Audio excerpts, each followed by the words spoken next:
All right, we will get started. Some more people may be trickling in, but we want to be sensitive of everybody's time and make sure we have plenty of time for our amazing presenters today, as well as some great discussion. So I am Mallory Sear. I'm the project and communications coordinator for Family Voices National. I'll go over a couple of housekeeping things. We do have closed captioning provided today for this webinar. If you do not already have your Zoom settings to recognize this, you can click the closed caption live transcript button at the bottom of your screen. And we do ask that people use the question and answer feature for any questions that will be addressed by our presenters at the end of the webinar. We will be monitoring that and the chat, but if you put your questions in the question box, that really helps us streamline the process and make sure that we can address everybody's questions. Ian, next slide, please. This project is funded by HRSA. It's part of our telehealth project that many of you are aware of, and we will talk more about that in the next couple of slides. Next slide.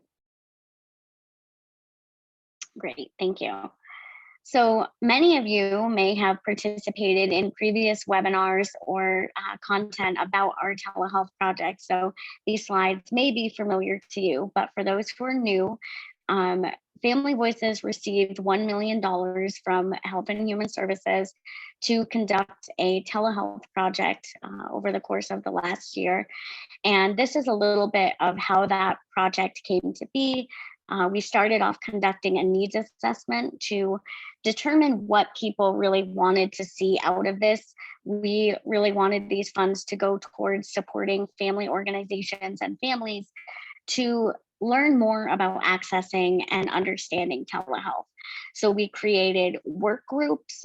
We had a cultural responsiveness committee that came together to review all of our content, make sure that it was really what communities needed.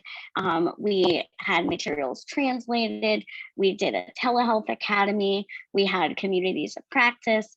And really one of the biggest things that came out of this project was our telehealth curriculum, which is available on our website, and I'll speak more about that. But that is something that is available for family organizations, for our partners, for families to use as a sort of train the trainer model, or to use the different webinars and resources as they see fit, and they're all customizable to change and make them work for your community. Next slide. So how did this part come to be? So this is a screenshot of our telehealth website. It has content about states that were given mini grants. So we funded state family-to-family organizations to use the curriculum and do more around telehealth in their state. Some of them use the money to distribute devices for those who needed it, support families to have broadband or Wi-Fi, and other ways to really increase access and education for their communities. You can view all the webinars from our Telehealth Academy that took place last summer. Many of you participated in those webinars and those interactive learning sessions. That was a great opportunity to really connect and network with other F2Fs around the country. So those are all available to view. You can learn more about our communities of practice, and of course, the curriculum called The Nuts and Bolts of Telehealth. Next slide. So what was missing from all of this work? We heard during so many of our webinars, so many of our work groups, what about creating materials or something that helps youth engage in telehealth? And as many of you know, youth engagement is something that family orgs and our national partners are really striving to achieve, especially within healthcare and how all of that is shifting during this current state with COVID. So we were able to create a work group of incredible youth leaders from existing youth organizations We created contracts to work with them. Youth leaders and the adult allies received compensation to do this work. And we created a work plan. We gathered the youth to really talk about what they wanted these deliverables to be. We did not come in with any type of agenda. We provided some options of what we knew might be possible, but we really let them run with it. And they're going to tell you more about the process of the collaboration, the partnerships, the brainstorming, and just what an incredible process that was to watch. So this group met monthly. I facilitated the overall work group to check in, see how things were going, see what they needed from me. I had the honor of joining one of their collective meetings where they brainstormed for some of these deliverables. And it was just so amazing to watch their ideas flow and see this come to fruition. So I'm very excited to let the youth tell you about their ideas and their work, and to show you some sneak previews of these deliverables that will be on our website. Next slide.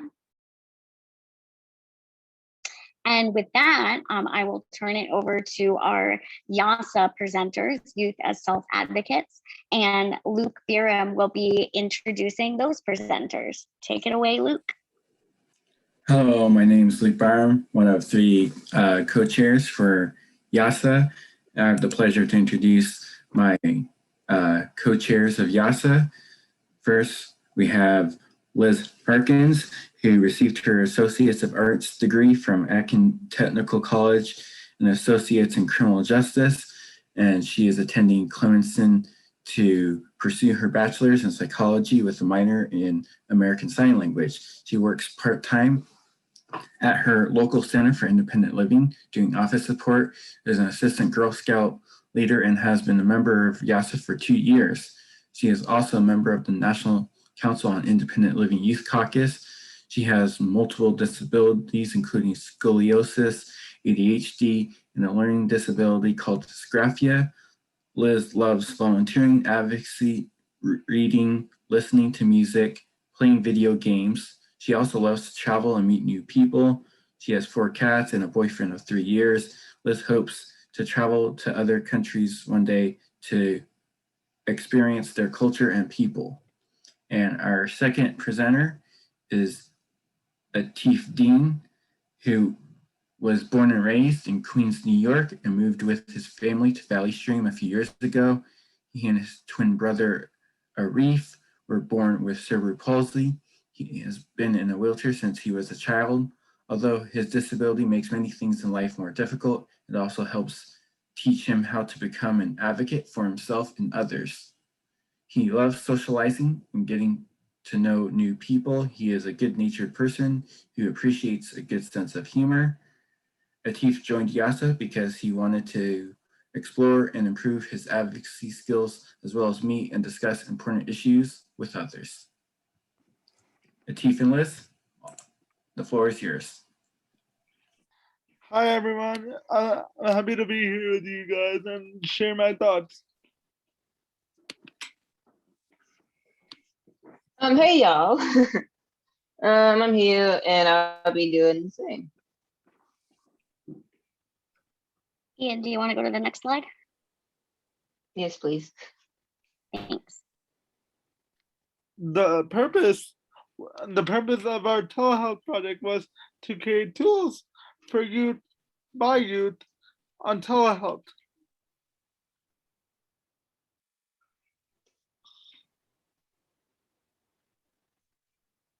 Liz, I think you're next.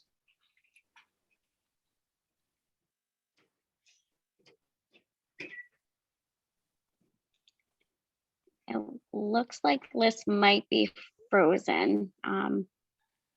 Do you want to keep going, Atif, until she's able to hop back on? Sure. We formed a work group that considered of Family Voices staff, youth representative for both YASA and CT CASA, and our adult allies, with a short timeline of only a few months. We decided to create social stories and animated videos because CT Casa had experience doing those. Then we divided and conquered. We worked on a social story about how care for your mental health, and CT Casa worked on a social story about steps for a successful telehealth visit, as well as videos about each of those topics. And we included all of our YASA board members in this process, and so did CD Casa.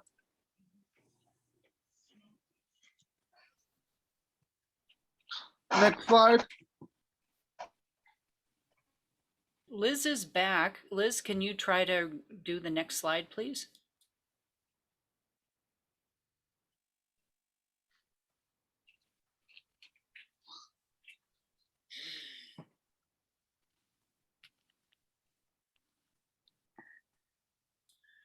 Atifa, looks like she still is having technical issues, so if you could go ahead with this one, that would be great. Yeah, sure. So this is both of our telehealth social stories. This is our social story about this is our social story about cares for your mental health. We chose this topic because we knew how hard it was for how hard this year has been on youth. We all have experienced some of the kind of mental health challenge, and we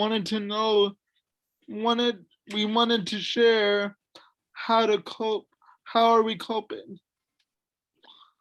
We have another youth to we want other youth to know that they are not alone.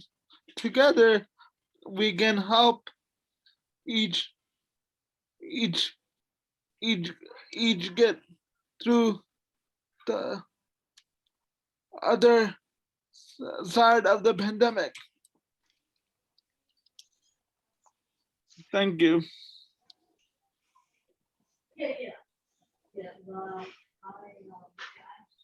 Welcome back, Liz.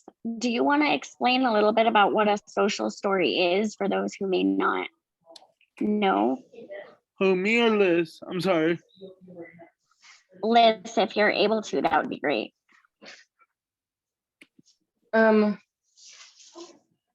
Hopefully.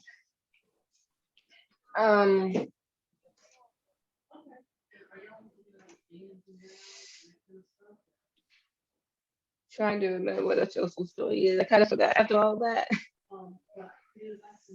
It's okay.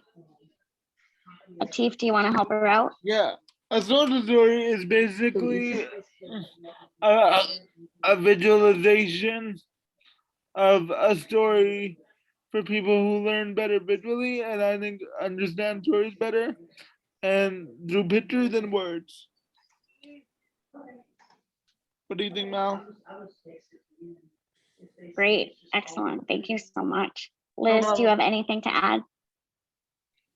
No, I think he pretty summed up pretty well. Great. Can you take us to the next slide, Ian? Excellent. Andrea, do you want to introduce our CT CASA presenters? Yes, I do. Good afternoon, everyone. It's a pleasure to be with you all. Thank you for joining us. My name is Andrea Richardson. I am a Parents Available to Help advocate and health information specialist here in Connecticut.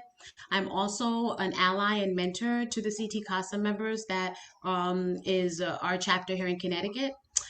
This afternoon, two of our very own CT CASA members, Emily Cohen and Ariel Powell, will be presenting to you today their social story process.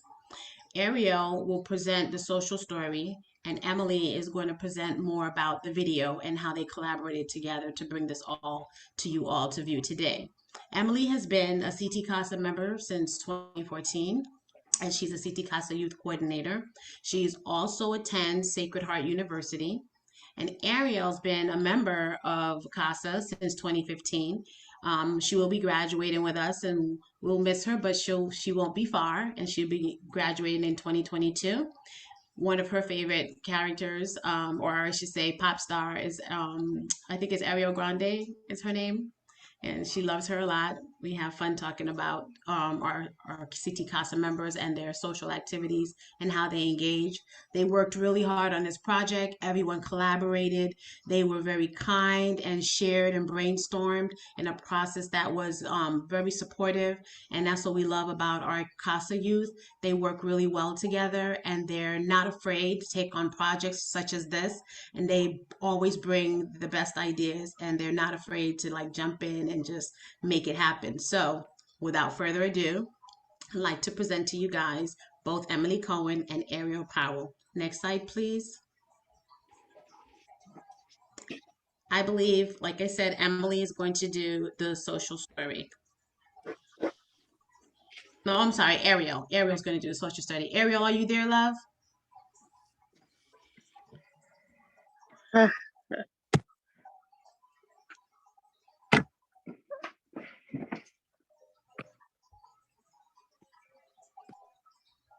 Yes. Yes.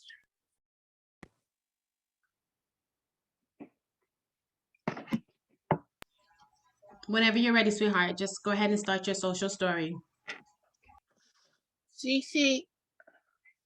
Casa and Yasa. TC Casa and Yasa created social stories.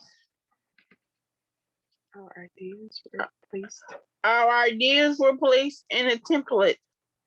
All the youth members reviewed All the youth members reviewed and approved the documents.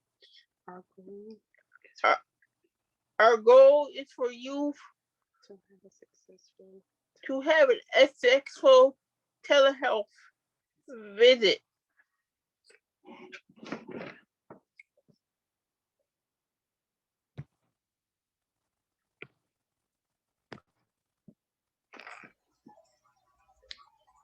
Emily, it's your turn to go ahead and go over the video process. Would you mind sharing that for everyone to hear?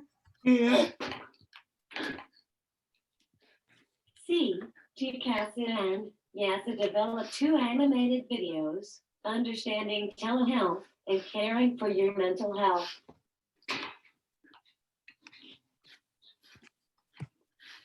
We had 3 meetings to get ideas from all members of C, GCAS and YASA.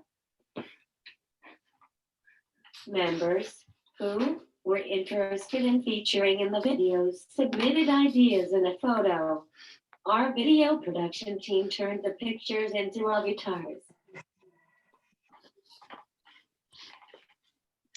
We hope that these fun videos will help you to navigate telehealth and use strategies to care for their mental health.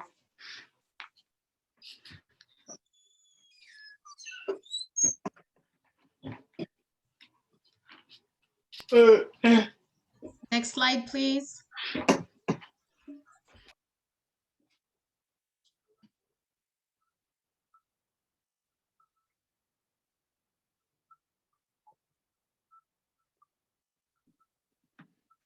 Andrea, you want to continue just explaining a little bit about the process here, please?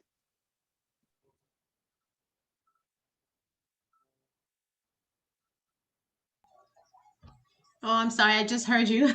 Okay, so here is a sneak preview of our social story and the steps we took. First, we had to realize that as we were brainstorming as a group, the members thought the pictures tell a stronger story. So we had to like research pictures that would help bring to life a visual aspect of what is the order of operation in having this type of telehealth visit. And where do you begin? And so, of course, it is finding out whether or not We have the equipment that we needed, which we had to make sure that everyone had some device, a type of device, whether it was a smartphone or your laptop or whatever it was that you were going to connect with to be able to engage with your healthcare provider. Then we wanted to make sure that there was pictures to support the text. So each clip that you see follows the arrow as to how it will begin through the very end with regards to the engagement, what needs to be discussed, what are some of the concerns at your telehealth visit, what can you share with your provider, is this a private and safe space? All of those concerns that most of us have at a regular healthcare visit, we wanted to at least get in a pictorial fashion that will help explain the order of operation. And they were able to find these pictures, incorporate them in a step-by-step process with a simple dialogue. We didn't want to overwhelm the readers or anyone that would be trying to follow the story. We wanted it to be precise, specific, and just target to exactly what you need to know and how to have a successful telehealth visit. And this picture guide with the captions help with that, bring it to life and make it a lot easier than giving someone like a whole paragraph to read. This is much more easy digestible and fully understand, and the students and the members of CASA thought it was the best way to get the message across. Anyone else want to add anything that I missed?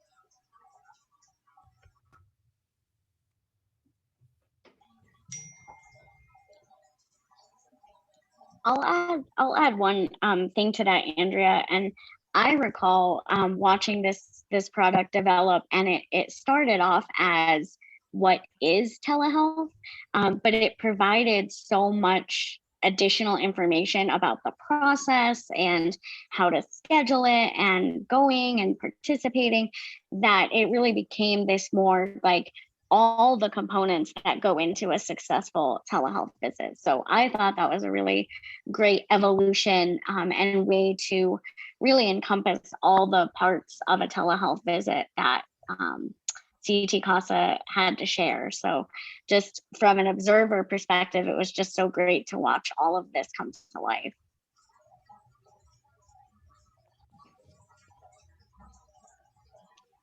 Great. Next slide, Ian.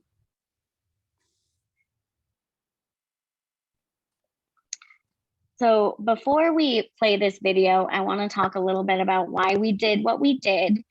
We started having screenshots of the video. We talked about playing the videos on this webinar, but we really want people to go to the website after this and watch them from there. So CT CASA and YASA had the great idea of creating a trailer. So this is just a little preview of the two videos that CT CASA and YASA pulled together. So I think this is really amazing that literally they pulled this video together in a matter of days to preview the other videos that are a little bit longer and provide more information. So with that being said, Ian, would you play the trailer? Check out CT CASA's and YASA's animated videos about understanding telehealth and caring for your mental health during COVID-19. Find them both on the Family Voices webpage, www.familyvoices.org, and available soon on Path CT's YouTube page.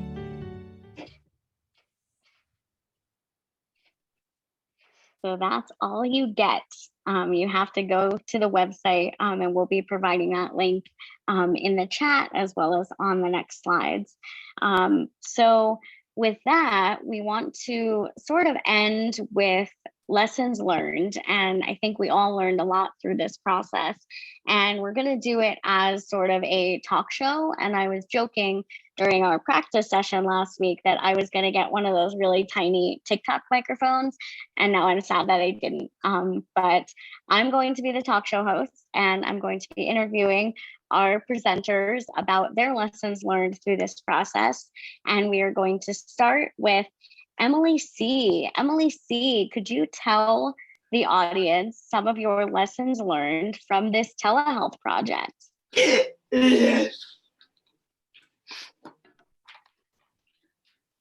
From being a part of this project, I learned more about telehealth than I ever expected I would. Also, it was nice hearing the group's different perspectives on telehealth. Great. I think we can all say, especially here at Family Voices, over the last year, we have all learned so much about telehealth.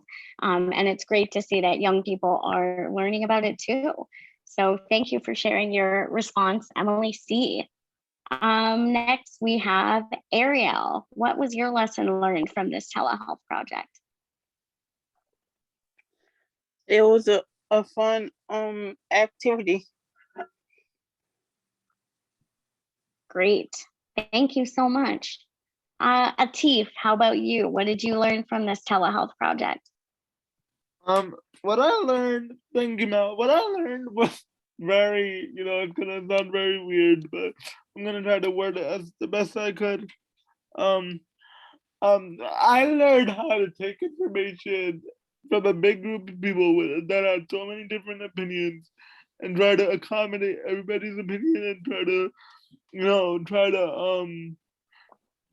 like so to speak make everybody happy, because everybody, when there's a big group of people, it's great because there's a lot of minds, but there's a saying that too many cooks spoil the broth, but in this case too many cooks did make a good broth because we came out with a good product. But what I mean to say is sometimes it could be a little challenging, meeting everybody's requests. So that was very challenging, and I learned, what I learned was to take time and be an active listener to what each person has to say.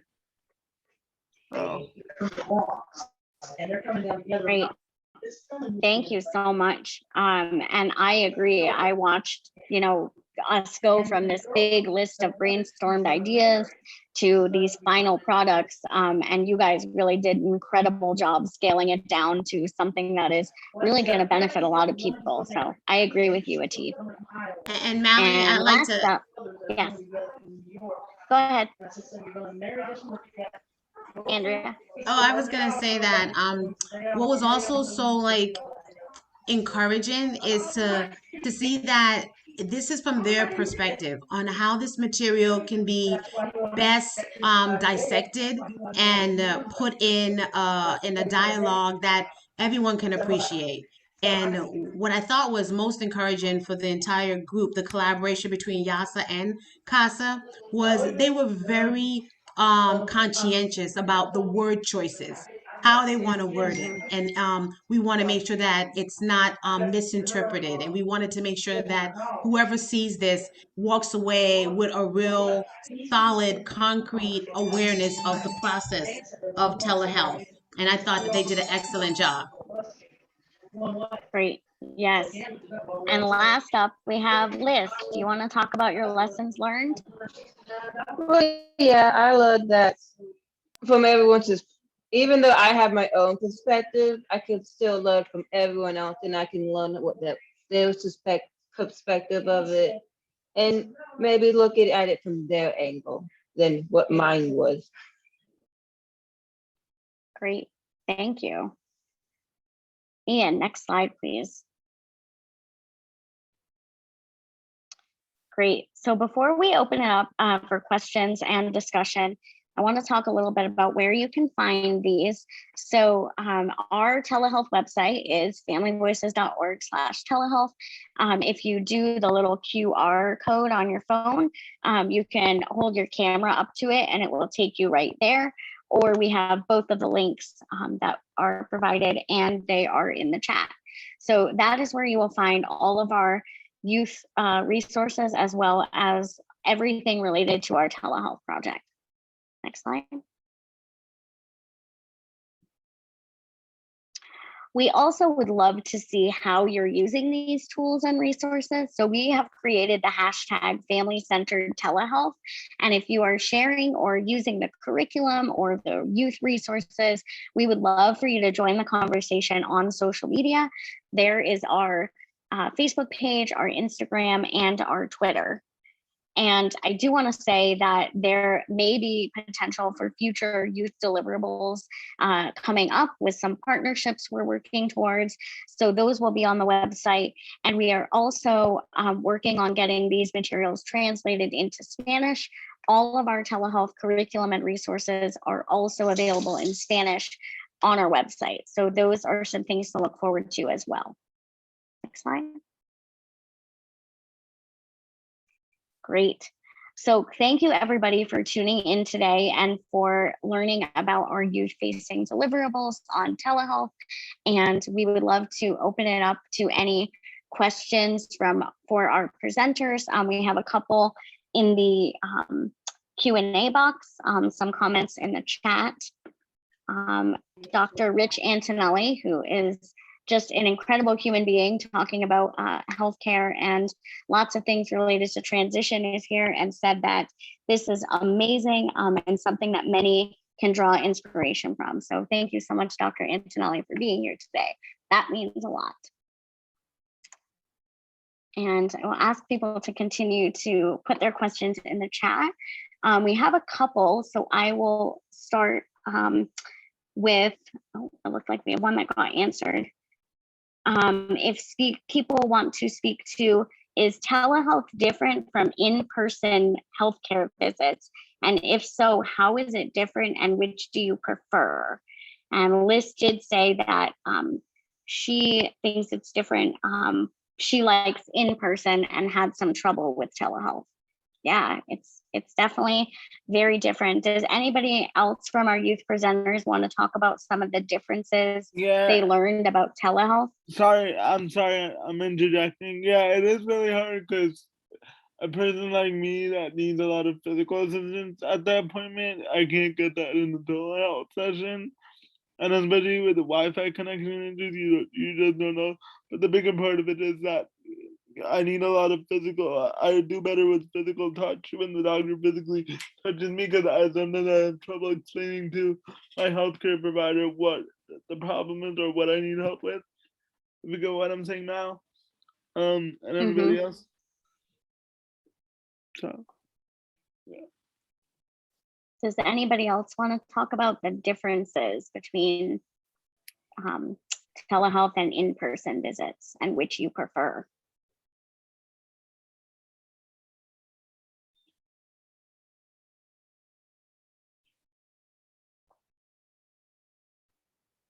Okay. If we have any other thoughts, feel free to put things in the chat too, if that's easier. We also have a question from Peggy McManus, who is one of the leads on the GOT Transition National Center. So thank you, Peggy, for being here today. And her question, first she said, "This is wonderful work, and I thank all of you for such hard work.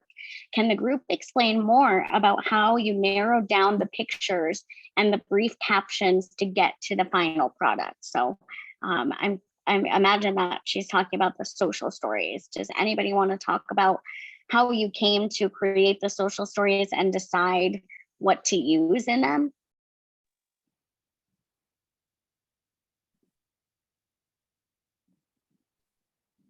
Mal, this is Nancy. I'm happy to jump in, and then yeah, any of the youth can jump in after. Yeah, so we did a lot of, as Andrea had said, research on actual existing social stories and like pictograms that are already utilized. And then we compared, you know, how easy those were to, it was actually quite a challenge to find existing pictures, like from, you know, pictograms and picture stories. So the youth decided that we can use a combination of those and get some images from, like stock images from the internet, which would look the same. As long as they universally said the same thing, then it was acceptable.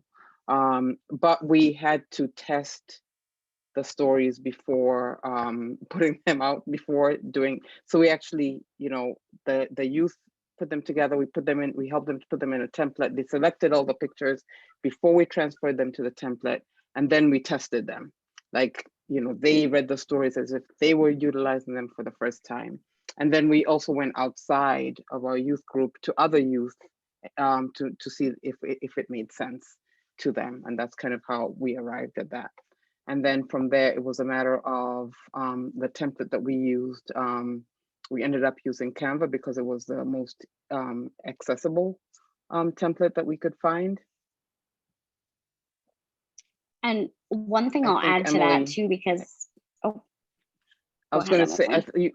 I think you can go ahead, but I think I saw Emily getting ready to chime in. Okay, perfect. One thing I just want to add is we also reviewed the social stories, and we made sure that the images were accommodating to different types of devices, different platforms, and we made sure that not like one specific platform or a healthcare facility was shown, so that people knew this was sort of just a general pharmacy, or you could do iPhone, tablets, different platforms. And that is something that we really took into consideration for all of our telehealth materials, really making sure that all of that was represented. So that's something else that was taken into consideration as well. Emily, whenever you're ready.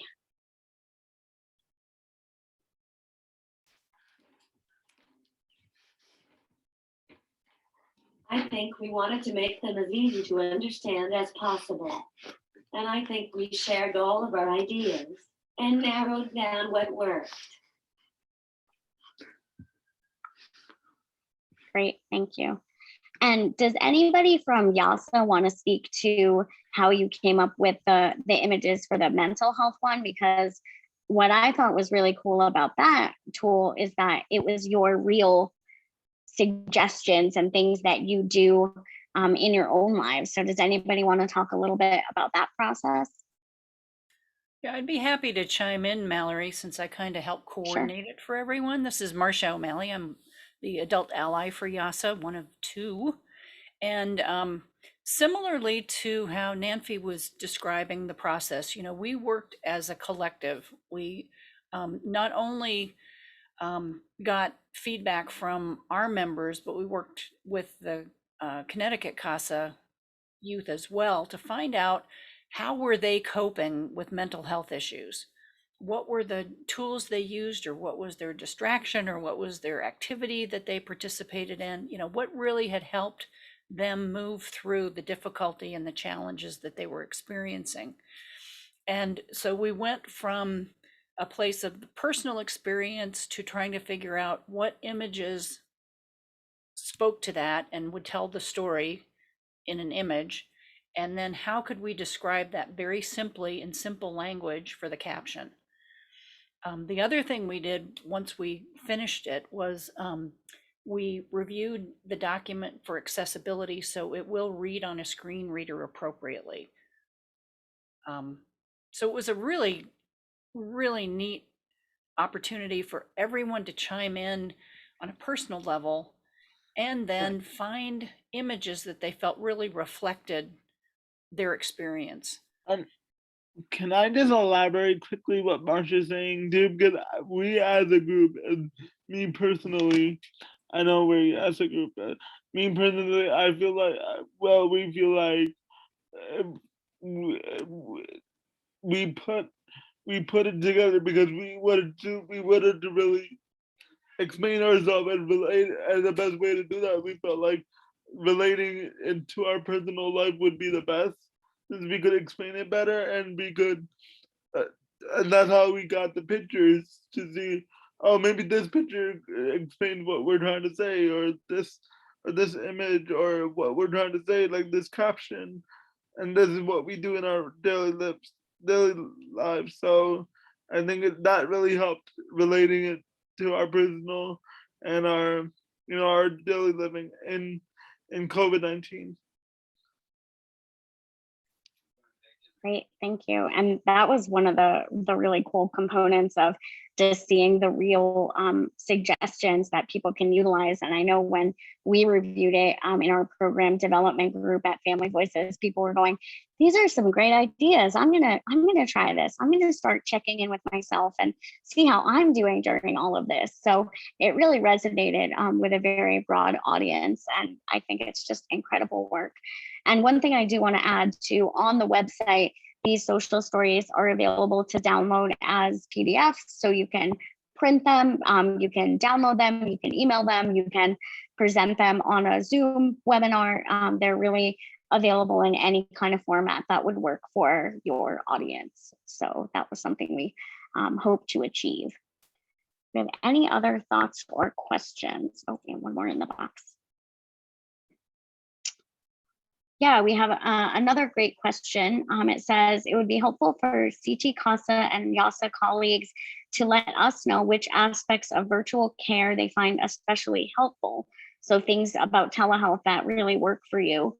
And are there any reasons they would like to continue after things change post-pandemic? And we want to capture the aspects of virtual care that must be sustained, especially those which increase equity and access for care.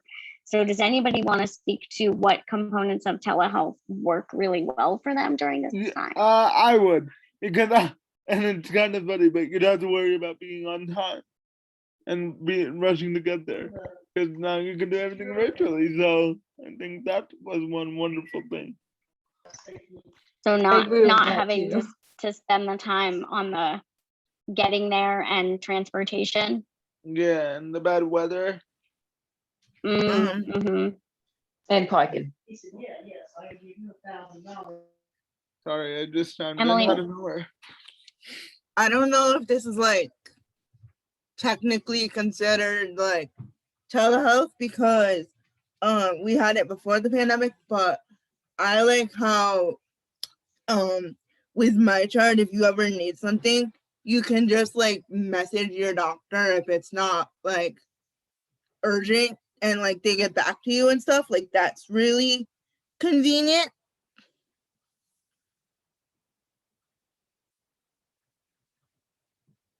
I like Great. that. Thank you, Emily. Excellent. Somebody Mal, said, I just wanted to. I was going to answer one of really them. quickly. About someone who's not really, like, telehealth is really hard for them. And if they could do it like face to face, that's really good on your doctor. so having options lists for people who may not prefer telehealth, being able to still go in person.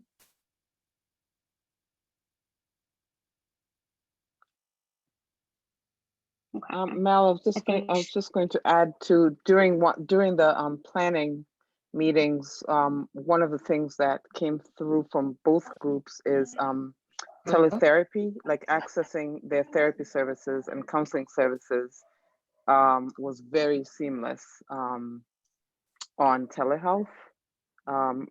Anybody can jump in, Emily Cohen or Luke or anybody else from YASA, if you wanted to add a little bit to that, because that came up quite a bit. I think that was one of the most seamless processes. Hello? I don't think it was seamless in my situation, because the therapy, especially OT and BT, I think I need in person, because I need that direct contact with the therapist and working with my muscles and my body. Nappy.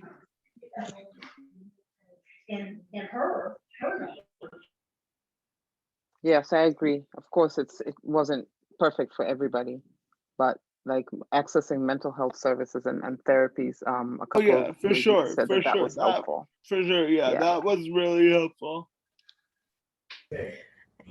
I think Emily has something to say also. Bye, Carl. Bye, Kyle. See you later, guys.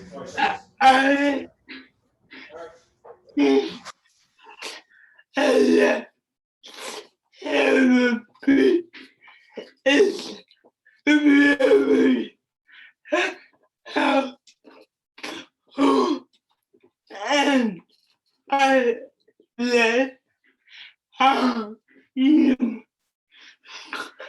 and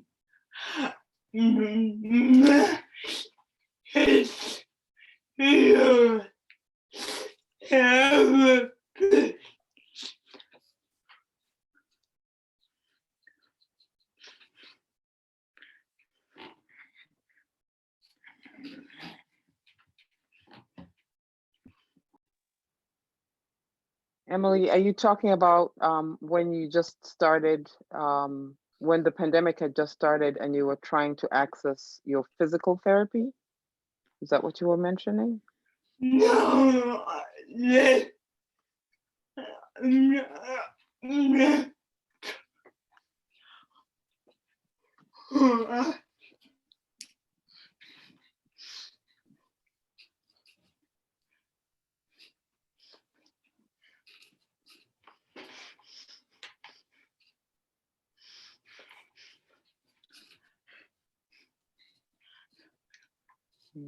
Okay.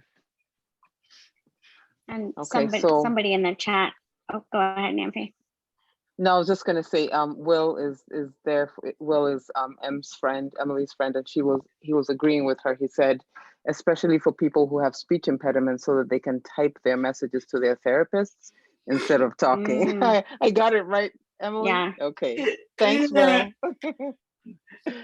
Definitely. Yeah. Yeah. Being able to use different methods of communication. I personally am, I like to process things through writing too. So that makes it a lot easier to have that as an option. I agree. So we have another great question. It says, thank you, amazing researchers and presenters, strong evidence-based work. Which 2 to 3 steps in the social story for a successful telehealth visit do you think are the most important for youth to know? If your friend only had 2 minutes to look at these, where would you have them focus? That's a great question.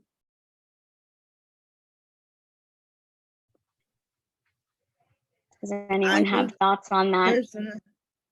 I think personally, maybe like little snippets of each.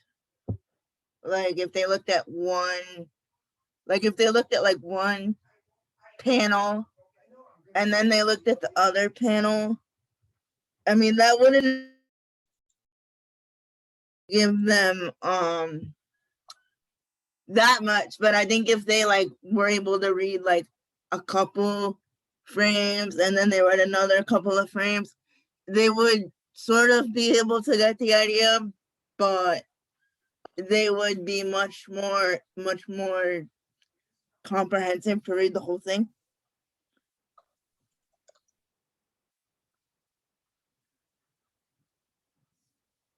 Great.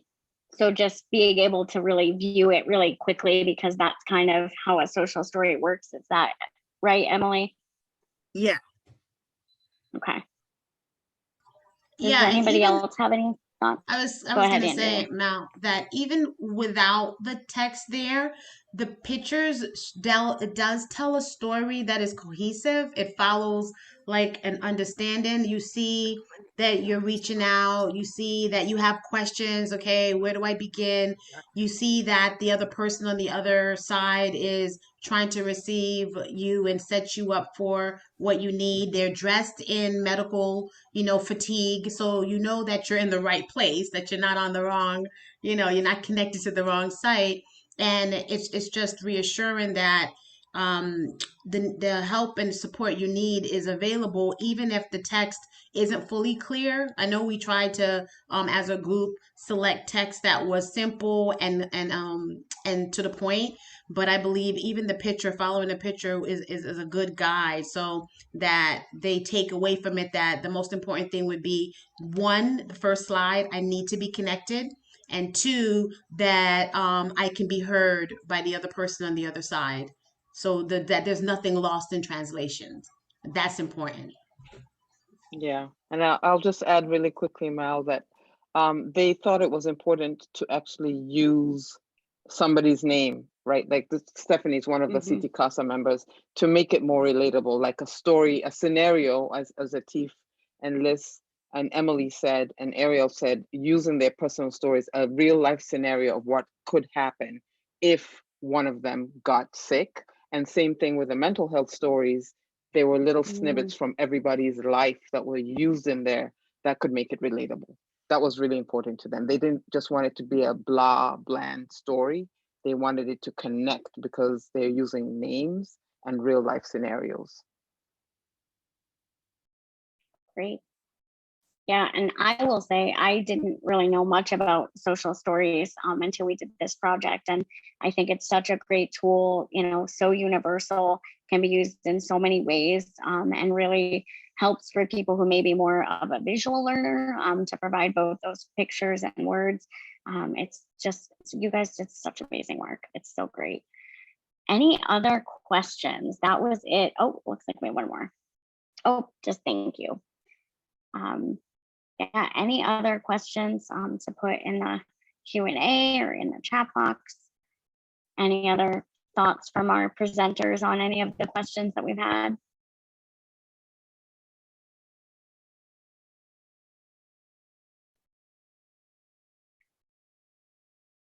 Any final words from our adult allies on this process, or final thoughts? I think that has been said by everybody, both CT CASA and YASA. It's just such wonderful young adults, just so much fun to work with, so inspiring and energetic. It's just, it just makes it very easy to do this work.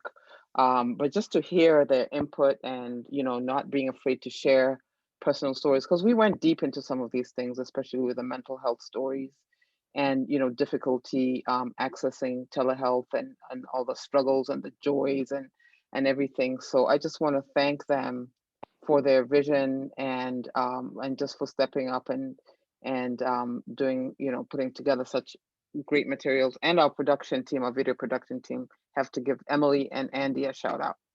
Can't wait for you guys to see the videos. They're amazing. Yeah, and I just want to add that I'm sorry, just to add to that also is the fact that when they were thinking of this, they really thought of all youth. There are some youth that cannot read, but they can visualize. So it was really important to them to be able to incorporate and be able to have it accessible to everybody.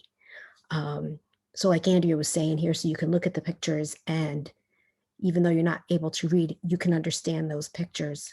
So they really did put a lot of input to be able to make it accessible for all those individuals. Yeah, thank you. And I will say too, I mean, these videos, I want a little cartoon version of me. CT CASA and Path CT have made these videos on so many different topics. They've done ones on anti-racism. They've done ones, some of their own about telehealth, and they're just really incredible, talented young people. So I always tell them, be careful, because people are going to start asking you to do these videos for all kinds of different things. So definitely go check them out, check out their whole YouTube channel, and follow them on social media, follow YASA on social media, and check out our telehealth website. So I just want to thank everybody so much for tuning in. I know everybody is so busy with everything going on, and the dedication that people have given to our telehealth project specifically has just been overwhelming. So I thank everybody who tuned in today. I thank CT CASA and YASA for your hard work and dedication to this process, to the adult allies who have put in hours beyond their 9-to-5 jobs, working in the evening and on weekends to accommodate the youth's busy schedule. It's just been really an amazing process, and I have been honored to be a part of it. So I thank you all very much. And if there are no final thoughts or questions, we will give you 5 minutes back in your day. Thanks everyone so much.